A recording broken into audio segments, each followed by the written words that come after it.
So now that we give first the overview of what we have to measure, so what are the phenomena of the volcano that we measure, what is the interaction between the radiations and the thermal behavior of the surfaces, we can start to talk about what kind of data we want to use, what satellites are available. So we start to divide it, the satellites in terms of the frequency of observations, the spatial resolutions, and the wavelengths. So for volcanoes, we need to have mainly thermal infrared, mid-wave infrared, but also short-wave infrared to measure the different range of temperatures that happens during volcanoes phenomena. So if we look at the thermal infrared, we mainly measure temperatures that are not at ambient temperature. So in terms of kelvins, it's between 300 and 400 kelvins. But also depending on the phenomena, we need to understand what we are looking. So the spatial resolution is very important. And if we want to look at like ephemeral fields, we have to have high resolution because those are usually not extended. And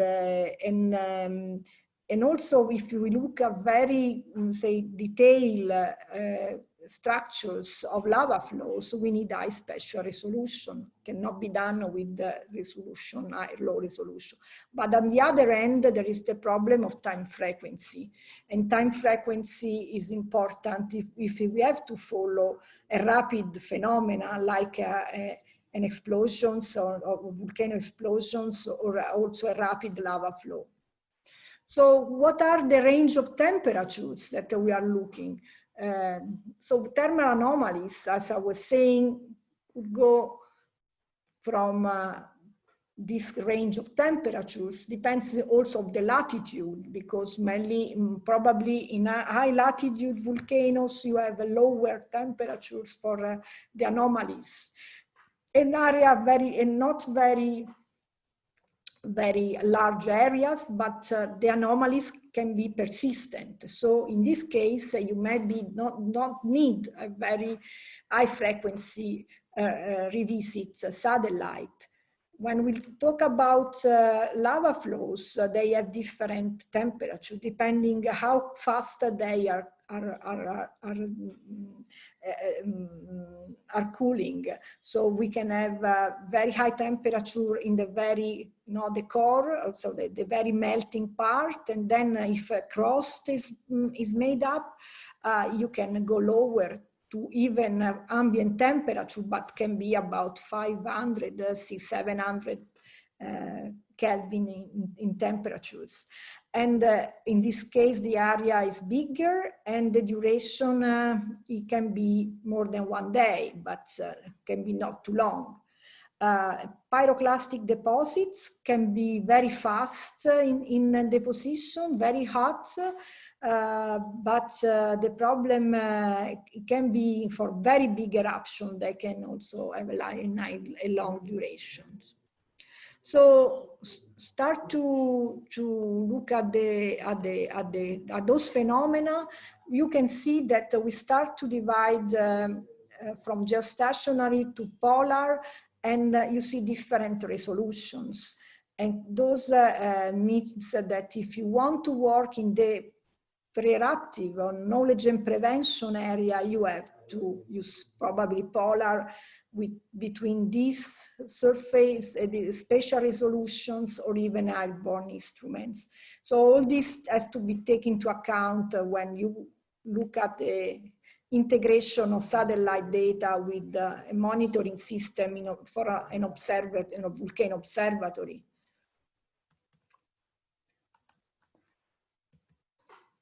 So just to give you now an overview of what's going on with satellites, there are been a very large number of new satellites put into the sky, into the around the Earth.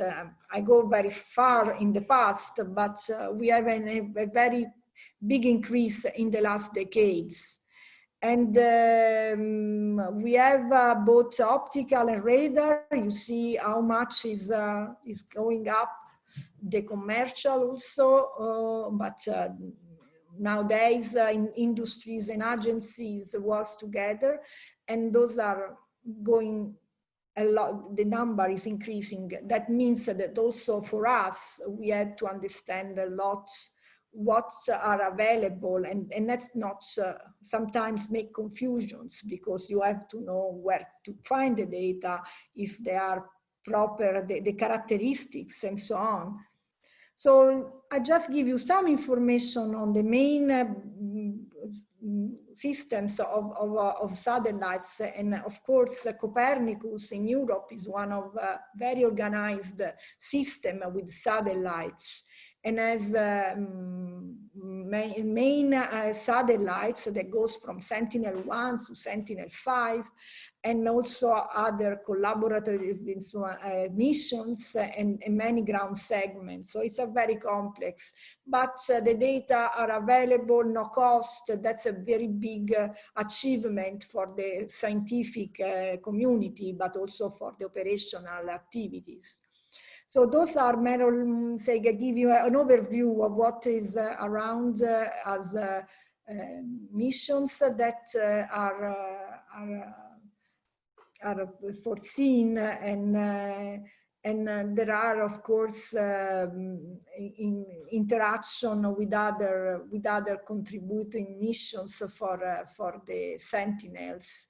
And especially EUMETSAT is working a lot with ESA to support especially the geostationary sensors, but also the continuity of sensors like AVHR or METOP, and integration with the MODIS-like sensor that are made by NASA and NOAA, sorry. And so I think the more is organizing at a worldwide level, a better is for the users.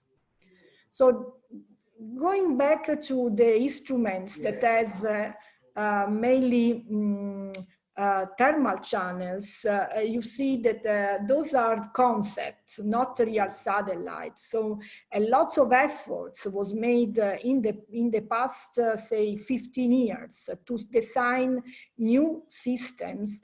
And the one more known probably is ISPIRI from NASA, that now is became as part of the SBG missions. But not only that, in Italy we had many different studies in Europe, in other countries, and so everybody's are designing new thermal sensor, because also considering the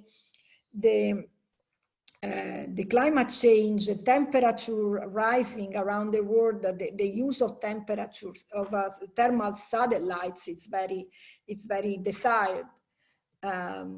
Those are instead missions that have both say visible near infrared and thermal infrared channels. And as you see, Aster still is has a very high interesting characteristics, and still, although it's very old, is still very much used when the data are available, because it's not not always on. So that's the problem of Aster. But then, of course, there is the Landsat that is the most used, and Sentinel-3 is also very much available. But there are many others that are being working and still available, that maybe data can be found and used for develop the algorithms. This, I would like to give this last two slides in the overview of the thermal infrared and next generation satellites. So you see here the situations, considering that we had EcoStress launched in 2018, and we just yesterday have the last meeting of NASA SBG that was really interesting and is going towards a possible missions around the 2027.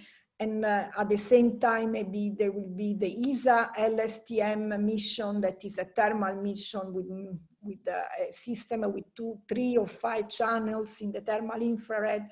And so in the next 6, 7 years, we may have more instruments to cover our applications. So that's another view of the same chart, and also there you can see also one other mission, Trishna, that is made by France and India, and has similar capabilities of LSTM and SBG. So we get to be prepared to these missions. That's my say message. Talking about spectral missions, we had, of course, at the moment, there is the Italian Prisma mission is on flying and has been launched in last year, but many others are coming up. So again, is another very important area of development where we can have data for our observations. Just a small 2 slides on Prisma. Prisma, it's an Italian, so I know it very well. I am in the advisory board, and as a very important things that I want to remember you that this mission has an hyperspectral sensor, but also a panchromatic sensor. The panchromatic sensor has 5 meters of resolution, and the hyperspectral 30 meters. So it can be used they saw the same area, and so a pan sharpening techniques can be applied. So the data are free of charge. Those are the level of data. I didn't put here the address, but I can send it. You can register and ask for acquisition or take data from the archive. So please, of course, I think it's a very good opportunity to play with this data, to look at volcanoes, but not only. So I can send, maybe when I send the slides in PDF, I put the information. So go back to our work for monitoring the volcanoes. So this was our main table of data that we were using for our operational system. Of course, focusing mainly on available no charge data. So at the moment we work with Aster, Landsat, MODIS, Siberian MSG, and radar by ESA, Sentinel-1, and Cosmos SkyMed for us is no cost because it's civil protection and sending the data. So that's what we are using in our system. So again, you have to take into account the spatial and the spatial resolution as inverse arrow respect to the revisiting time. That's an information that I put here where you can find more data on the satellite missions. And also I put at the bottom where you can access the Copernicus for research activities. There is the SHIAB that is open, and those are available. You can sign in and get Sentinel data. So I would like to share the information with everybody. Okay, so I don't know if there is any questions. Ryan, I don't know if you all hear me. Okay. Yes, we can hear you very well. Okay. It sounds like, thank you for the links. And I don't see any questions right now, aside from folks asking about how to access the slides. We will provide the slides. I'll send them out to everyone via email after the talk. Okay.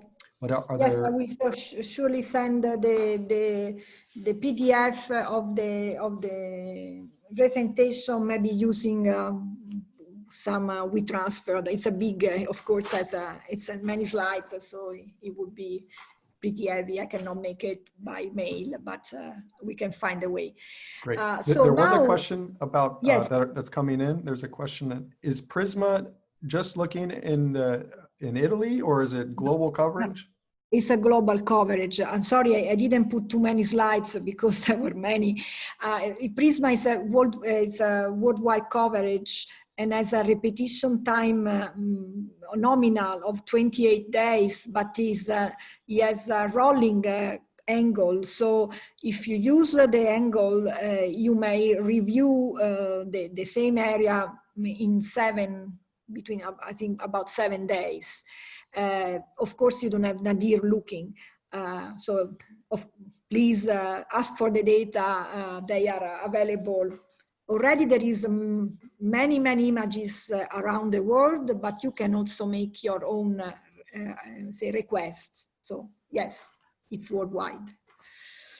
And then does that include the South Pole? Question just came in. South Pole, I think that South Pole is partially viewed, because I remember this discussion. I didn't get data on South Pole yet, but I think that there is some part are covered, because the inclination, I think, of the orbits permits some, I mean, not the center of the South Pole, but many parts. Yes, I think so. Because I remember the discussions. You of course, I will send in the version that I will share of the presentation also the link for the Prisma website where you find all the information. Great, thank you. And then there was another question that came in asking for maybe a little bit more explanation about how to estimate or correct the sky emissivity for doing atmospheric corrections. Sky emissivity, well, in my diciamo, knowledge, we don't make much correction for sky emissivity, although I understand that it may be another, say, terms on depending, of course, in what range you are working in the thermal infrared. In our, say, procedures, there is not an element on the atmospheric, they say, related to the components for the emissivity. We use, of course, to put in the transfer equations, we have to evaluate the emissivity of the surface. But I can say investigate, but in my equations I didn't see these terms. So it might be, depending, maybe looking at different wavelengths, it might be important. The emissivity of, for the water vapor, for water emissivity is mainly 1, so it's not very important, but depends on how many components. Of course, if I'm looking to a plume that is mainly very opaque, but if it's opaque, I cannot go through. I have only the surface of the plume, and there is and there are particles of like ash particles. Of course, you have to take into account the emissivities of the particles.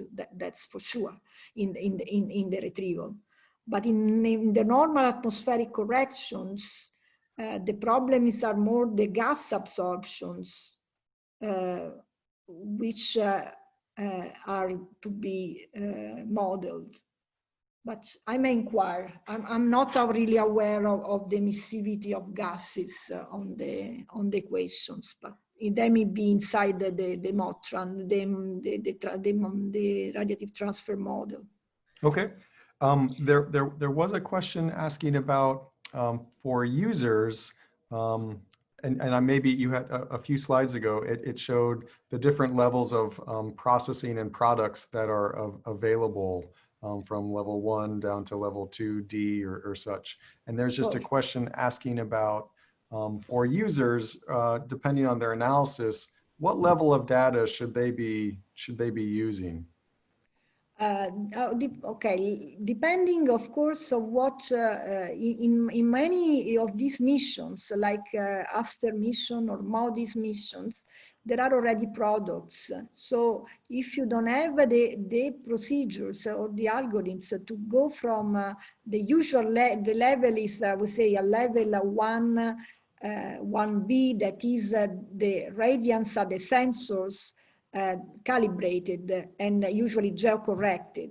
Nowadays is that they are distributed in this way. If you have the algorithms to make the inversion of from the radiance to the ground temperature or ground emissivity, you can download the radiance of the sensors.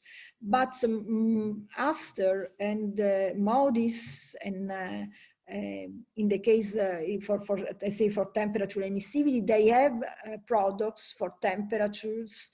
Aster has the products for emissivity. MODIS have a number of products for different applications. So for volcanoes, I would say, if you don't have their capability to retrieve the temperatures from Aster or from MODIS, you can download directly the ground temperatures. They can be, usually Master is a ground temperature, is corrected by atmospheric effects. On MODIS, I'm not so sure if there is a ground, I think so, it's also on ground. And Sentinel-3 has also the temperatures. So you can, but the problem is that you then have to validate locally. Depends on what you are using the data. If you want to have precise, as I said, you need to control that those products give you the correct measurements, but you can of course use them. So then in the next generation of missions, I think more and more product will be available for users, avoiding to reconstruct all the calibration and retrievals procedures. There may be big efforts, and so, but validation will be always need. So that's taking in mind that once you get the temperature from the sensors, you have to look if they are correct.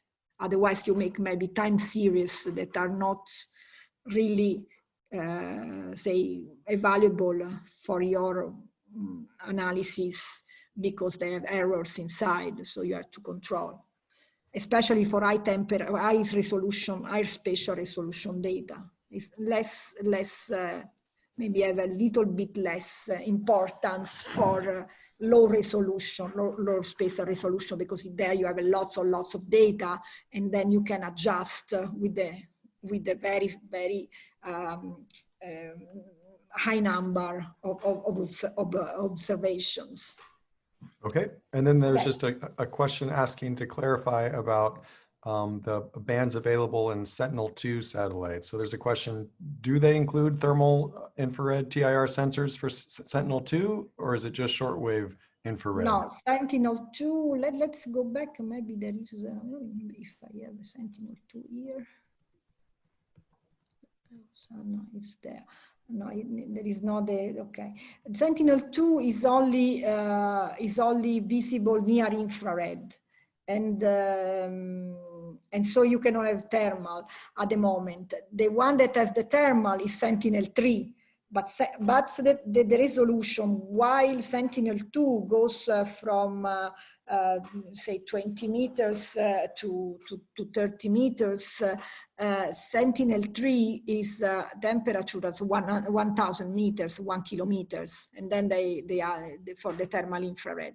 So the problem is that the only mission, the two missions that gives you high resolution for thermal measurements are Aster and Landsat, that are, say, especially Landsat, because it's a systematic acquisition.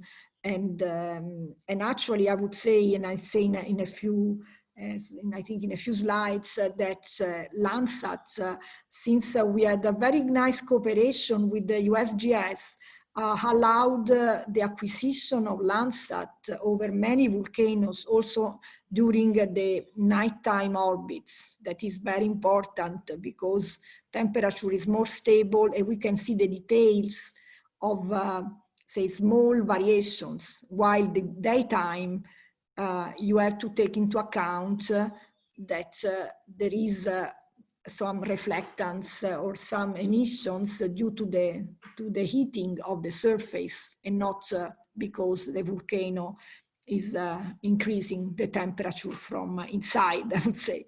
So that's it. That's why there is so many studies going on for next generation, because there is the need of more missions at high resolution, spatial resolution. Great, thank you. That's fantastic. And there's a question, and I can maybe chime in on this, but the question is, in a time of disaster, what is the desired temporal resolution for your application? And for lava eruptions in Hawaii, they want information, every hour, basically.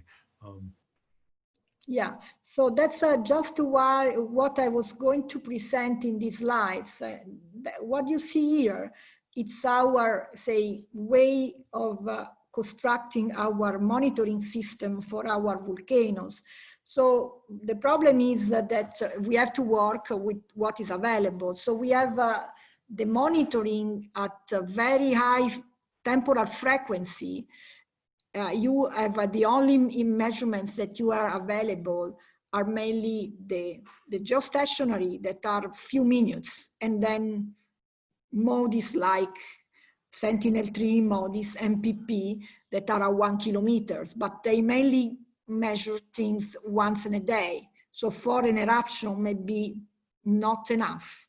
And as you say, by Hawaii, that the things were going very frequent, so the eruption was proceeding with a high speed, you may want to have more than 1 day of say, acquisitions for the images. But at the moment, so you see, if you want to be fast, you have to use low resolution instruments. And so what we do, we look at the variation of temperatures with these kind of instruments that detect the beginning of an eruption. So in both for Etna or Mao or Kilauea, you start the eruption. If you have a monitoring system on, it can detect as soon as the radiance change. The monitoring systems and our monitoring room are alerts by this very rapid change in radiance from these sensors. We cannot see details, but we can maybe get this information. Once you have get this alert, then you can start to look at what are the availability and the programming of the high resolution system. So we are not having this capability now, but we can combine, in case of an eruptions, more satellites like Landsat, Sentinel-2, Aster, using the SWIR in this case, not the TIR, because the temperature of the lava that is about, we saw 1 Kelvin, 1,200 Kelvin, permits to use also SWIR, even visible channels. So you start to look at everything is available, and then going toward the end of the eruptions, you can then acquire, again, everything is available to make the maps, the maps of lava flows or products or pyroclastic, say, products on everything is happened. So the sequence is that. So you see here on the right, the spatial resolution and temporal resolution between our systems. So that's how we organized. At the moment, I say, my advice is to study the missions and combine the access of different data and have a procedures that can they can process multi-satellite data, not only one type. So you can increase the temporal resolution. So great. I now, okay, questions? No, I think we're good at this point. Okay. Okay, so now I will start to go to show first what we do, how we approach this low resolution data, and then how we approach the high resolution data. And there are different levels because we do some things that are, like, say, national, international level, and some things that we do in the observatories, because of course in the observatories there is the core of the monitoring activities. One is in Naples and one is on Etna. So let's start with this satellite, with the geostationary satellites. So we mainly use, since we are in this side of the world, we use Meteosat. But of course,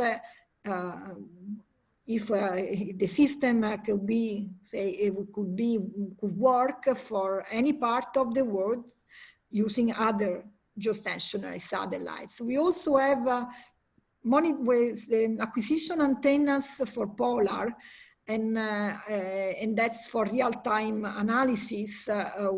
We were operating MODIS and AVHR polar antenna that covers all Europe, and say that's in the red circle. So that's the possible geostationary that are, so Meteosat is covered the Italy for our volcano, and those are others that works in the other part of the world. So when we made the system, actually we made open also to the others. We acquire all the other instruments through EUMETSAT GeoNetcast antennas that are small antennas, but can acquire from EUMETSAT all this data in near real time, I would say. So a few minutes of delay. This is the instruments, the channels, so we can have a different choose, but in our case, we are interested to the mid-wave infrared because we have to detect high temperature events. This has the geometry, of course, it's since the view of the full hemisphere of the Earth, you have the resolution is different, the spatial resolution on the ground. You have to take into account the formation of the images, of the pixels that are going from 3 kilometers to 3 or 4 kilometers. What we want to look, if we use the 3.9 channels, because we are looking at the beginning of high temperature events, and these are the more sensible for change in temperatures.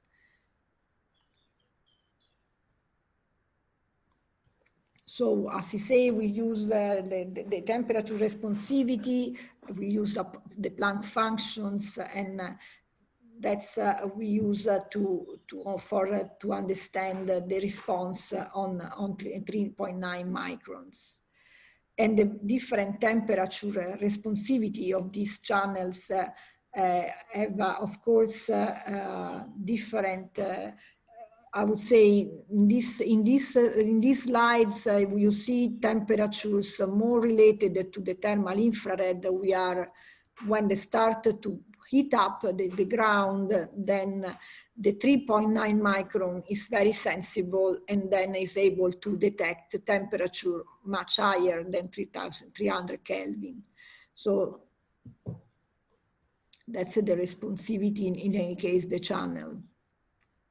The problem that we have to, in our concept, when we construct the system, and of course in the severe pixel, we have a variability, as we said before. It's a mean of the temperatures that are happening in the pixel. So in this I was showing a fire, but for the eruption is the same.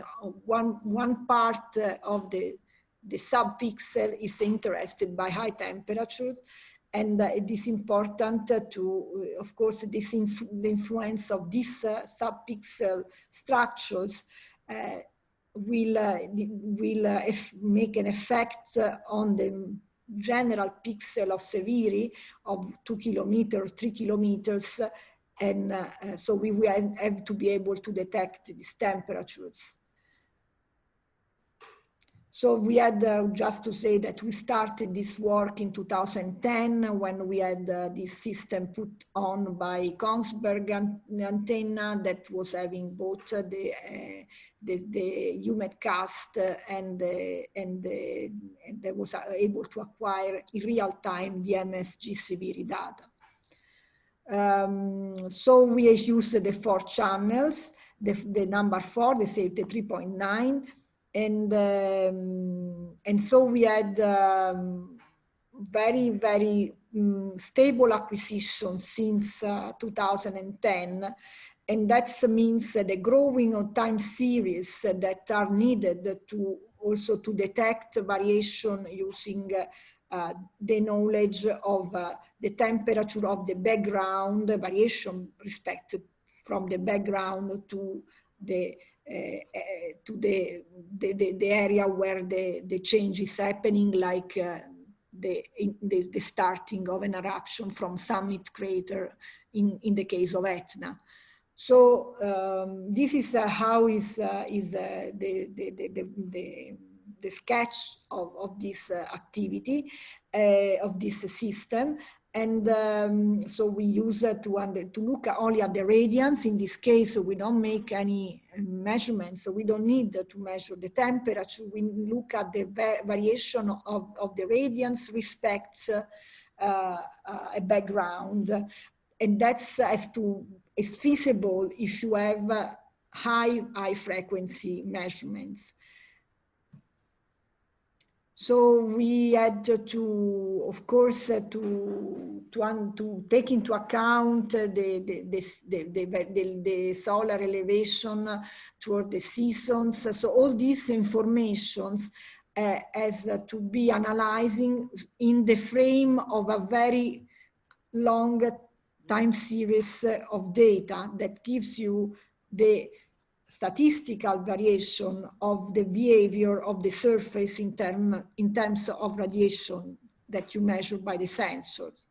So first of all, you have a seasonal variation, and winter and summer gives you 2 different curves for the surface without not taking into account the eruption. So you have to know how the surrounding pixel behave. That's the principle. So once you have a very, very good time series, you start to see the spikes of the measurements that tells you what that are something happens in the data.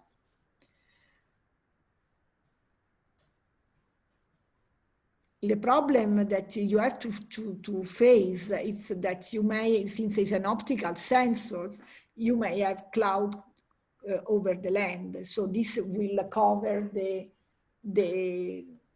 measurements of or the view of what's happening. And so in case there is a full coverage, you cannot really get any information. The good thing is with this kind of data, the Meteosat and similar, they are acquiring every 5 minutes or so. So the clouds are moving. If the phenomena is proceeding, you can still have information on how the activity is proceeding in the case of Mount Etna. So you have to look at all this particular behavior of the surface without clouds and with the clouds.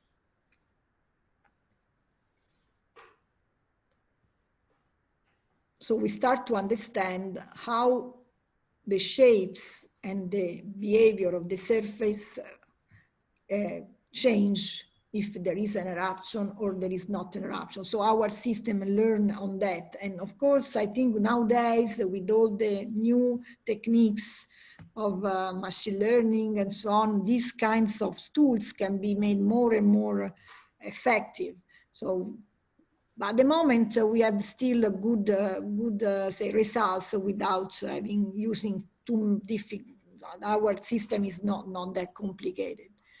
So what happens that you see the temperatures of the central pixel that is located in the summit area of Etna respects of what is the radiance of the other pixels around that are made by 24 pixels. So we arrived to this number by having analyzed a long time series and the change of the parameters discussed before. So once an eruption starts, you can start to see that the central pixel behave differently from the ground. And that tells you that something is going on. And so you start to have this analysis with time, and that's give you all the information on how the phenomena is proceeding. What we do, we send the information to our observatories, and then they, of course, compare with what they see from their ground systems.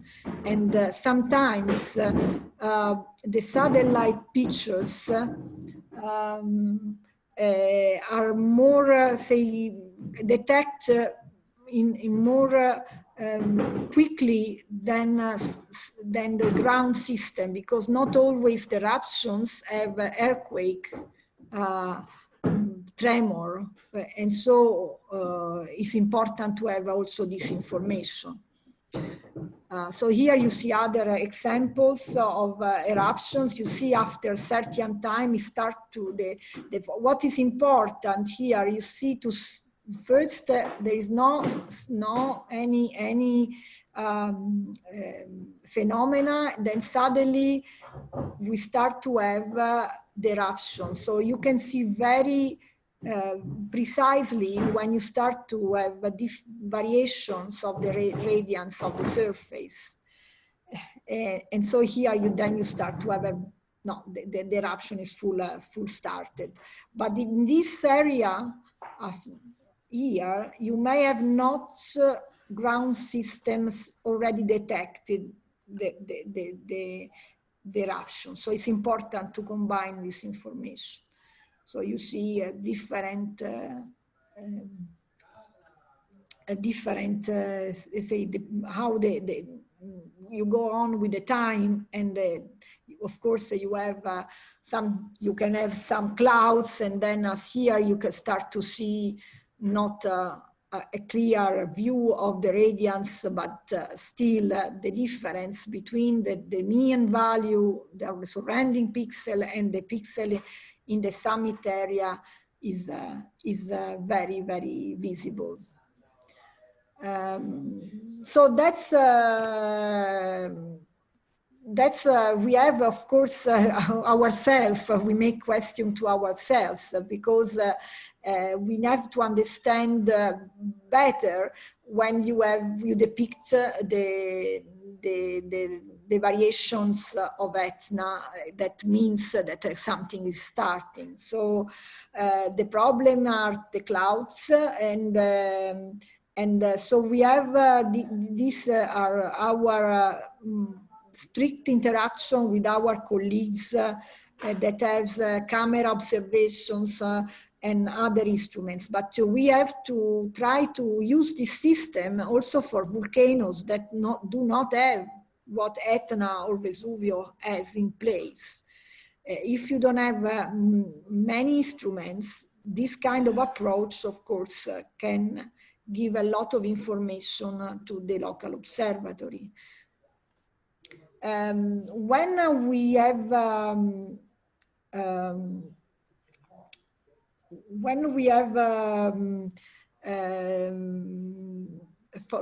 depicted the eruption, we now can use the high resolution system to see the details of the eruption itself. In this case, the Sentinel-2 Landsat can give their information, but usually the data arrives, as you said, for Kilauea, for the eruption in the Hawaii. The problem is those satellites acquire every 2 weeks, or maybe you can, if you are lucky, you can have maybe few days apart, but still it's more to analyze an after eruption situation of the emplacement of the lava flows that during the eruption itself.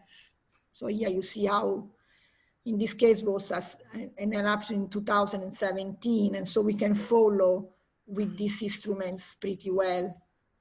So that was the final legend for that eruption that we made with the Sentinel-2 and Landsat-8, as you see in these pictures.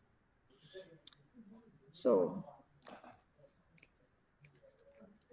yeah, just to show you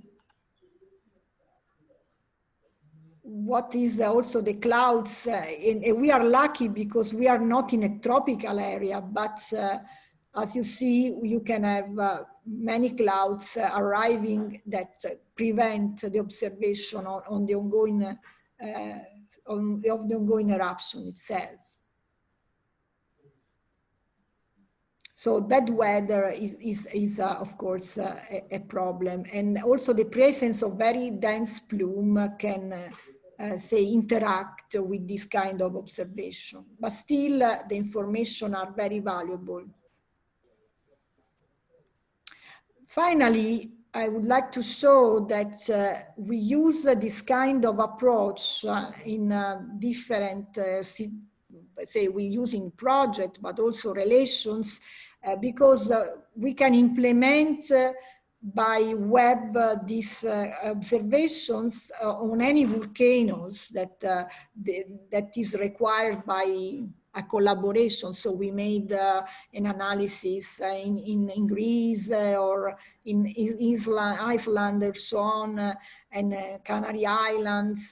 So you see different area, Cabo Verde, because once this system is being developed, you can just change the geostationary data and it could work, but still you need some time to acquire the time series needed for the statistical analysis of the background. But we had this experience and that was very interesting. So that was in these islands in Iceland, and then in Cabo Verde and in Canary Island. This was for Canary Island.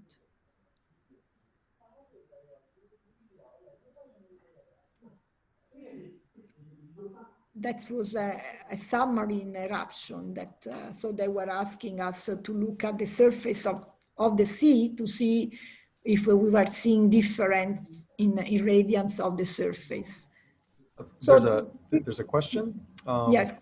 Asking that if you've got a lava flow, is it possible to see the thermal signal of that very hot lava flow through clouds if it's strong enough? Depends if the clouds depends on how thick are the clouds. If the clouds are thin clouds, you still can see of course the lava flow, and maybe not be able to measure very precisely the temperature because the interaction with the clouds.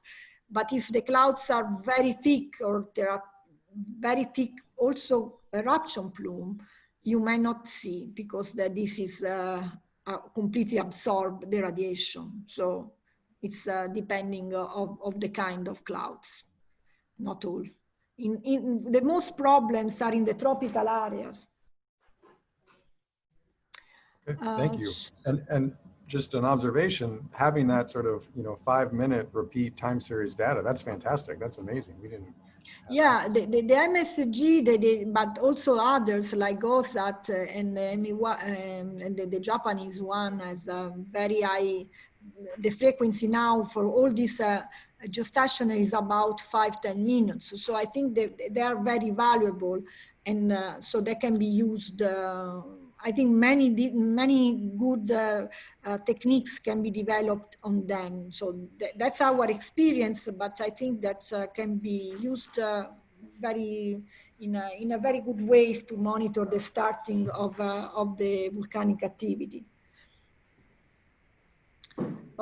Now, passing from the low resolution, let's have a little better view of how we organize the use of high resolution, spatial resolution data that, of course, are used to understand the development of lava flows and